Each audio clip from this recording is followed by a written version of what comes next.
পাকিস্তানের বিপক্ষে ঐতিহাসিক জয় তুলে নিয়ে ড্রেসিং রুমে রীতিমতো পাগলা ডান্স দিলেন মুশফিকুর রহিম।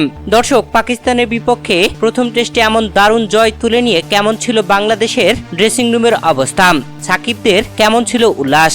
পাকিস্তানের মাটিতে পাকিস্তানের বিপক্ষে প্রথম টেস্টে দারুণ এক জয় তুলেছে বাংলাদেশ, যেখানে পাকিস্তানের বিপক্ষে 21শে আগস্ট খেলতে নেমে বাংলাদেশ টসে জিতে আগে পাকিস্তানকে ব্যাটিং এ আমন্ত্রণ করে। পাকিস্তান প্রথম ইনিংসে 448 রান করে ইনিংস ঘোষণা করে। এরপরে বাংলাদেশ প্রথম ইনিংসে ব্যাট করে 565 রান করে অল আউট হয়ে যায়। মুশফিকুর রহিম 191 রানের দুর্দান্ত ইনিংস খেলেন। বাংলাদেশের দেওয়া 117 রানের লিডে দ্বিতীয় ইনিংসে পাকিস্তান ব্যাট করতে নেমে 146 রান করে অল আউট হয়ে যায়। দুর্দান্ত বোলিং করে বাংলাদেশ, আর বাংলাদেশের সামনে টার্গেট দাঁড়ায় 30 রানের। সে রানের টার্গেটে বাংলাদেশের দুই ওপেনার জাকির হাসান ও সাদমান ইসলাম দুর্দান্তভাবে দলকে জিতিয়ে নেয়। বাংলাদেশ পাকিস্তানের মাটিতে রেকর্ডময় 10 উইকেটের জয় তুলে নিল, যা পাকিস্তানের বিপক্ষে পাকিস্তানের মাটিতে প্রথম টেস্ট জয় হলো বাংলাদেশের। আর এমন ঐতিহাসিক জয় তুলে নিয়ে ড্রেসিং রুমে উল্লাসে মাতে মুশফিক সাকিবরা, যেখানে ড্যান্স দিয়েছেন মুশফিকুর রহিম। দুর্দান্ত ব্যাটিং করা মুশফিকুর রহিম জয়ের নায়ক হয়ে পেয়েছেন ম্যান অব দ্য ম্যাচ। এছাড়া বাংলাদেশের তরফ থেকে ড্রেসিং রুমে তাকে মেরুন জ্যাকেট দেওয়া হয়, আর এই মেরুন জ্যাকেট পরে মুশফিকুর রহিম ঠিক